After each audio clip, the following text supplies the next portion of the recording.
Hello everyone, this is Rakshita. Welcome to my channel Pharmacy Hunt. Today I am going to discuss about the third chapter, distribution from unit 1st of biopharmaceutics subject. If you like this video, keep supporting by liking and sharing the videos. And to get more information, do subscribe my channel. In my previous videos, I discussed about absorption chapter. Let's begin with the next topic. आप सबने पढ़ा ही होगा ADME के बारे में अपने last semester में। Distribution से पहले देखते हैं disposition. After entry into the systemic circulation either by intravascular injection or by absorption from any of the various extravascular sites, the drug is subjected to the number of processes called disposition process. Disposition is defined as the processes that tend to lower the plasma concentration of the drug. मतलब this means displace करना, कोई भी substance को कोई place से हटाना. अब थोड़ा एब्जॉर्प्शन को ग्लांस करते हैं. एब्जॉर्प्शन में क्या होता है? जब हम ड्रग्स को लेते हैं वो स्टमक में जाके डिसइंटीग्रेट होता है, डिसॉल्व होता है, फिर सिस्टमिक सर्कुलेशन को रीच होता है और वो ड्रग सिस्टमिक सर्कुलेशन में वो ड्रग सिस्टमिक सर्कुलेशन में रीच होके वहीं पर तो नहीं रहता ना. वो ड्रग आगे किसी पर्टिकुलर सेल, टिश्यू, ऑर्गन या रिसेप्टर में जाता है. इसी प्रोसेस को हम डिस्पोजिशन कहते हैं. डिस्पोजिशन को दो टाइप में डिवाइड किया गया है. They are distribution and elimination. Distribution जो रिवर्सिबल प्रोसेस है जिसमें ड्रग को किसी भी कंपार्टमेंट से रिवर्स ब्लड में ट्रांसफर कर सकते हैं. एलिमिनेशन जो इरिवर्सिबल है जिसमें ड्रग को बॉडी से निकाला जाता है. एलिमिनेशन को दो प्रोसेस में फर्दर डिवाइड किया है. They are biotransformation which is also called as metabolism and excretion. Now I will discuss about distribution. Distribution is defined as the reversible transfer of drug between one compartment and another. मतलब जब drug blood में reach होता है फिर वो drug उसके particular site पे particular receptor से बाइंड होता है, वो ड्रग डिस्ट्रीब्यूट होने लगता है और इस प्रोसेस रिवर्सिबल होता है जिसमें ड्रग को एक कंपार्टमेंट से दूसरे कंपार्टमेंट में ट्रांसफर कर सकते हैं. इसमें एक कंपार्टमेंट ब्लड होता है और दूसरा compartment body tissue and extravascular fluid होता है. डिस्ट्रीब्यूशन इज पैसिव प्रोसेस जिसमें ब्लड और एक्स्ट्रावास्कुलर टिश्यू के बीच में का कॉन्सेंट्रेशन ग्रेडियंट ड्राइविंग फोर्स होता है. फ्री ड्रग के डिफ्यूजन होने से डिस्ट्रीब्यूशन प्रोसेस होता है. डिस्ट्रीब्यूशन ड्रग के फार्माकोलॉजिकल एक्शन पर डिपेंड होता है. वो क्यों?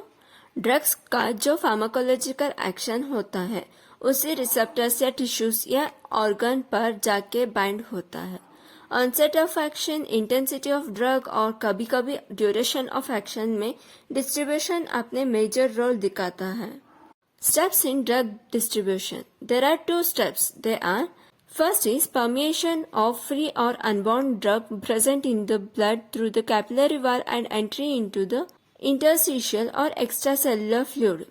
मीन्स जो फ्री या अनबाउंड ड्रग्स ब्लड में होते हैं वो कैपिलरी वॉल के थ्रू परमिएट होके इंटरस्टिशियल या एक्स्ट्रासेलुलर फ्लूइड में एंट्री लेते हैं. And second is permeation of drug present in the extracellular fluid through the membrane of tissue cells and into intercellular fluid. Means drugs जो extracellular fluid में होते हैं वो membrane of tissue cells and intercellular fluid में permeate होते हैं.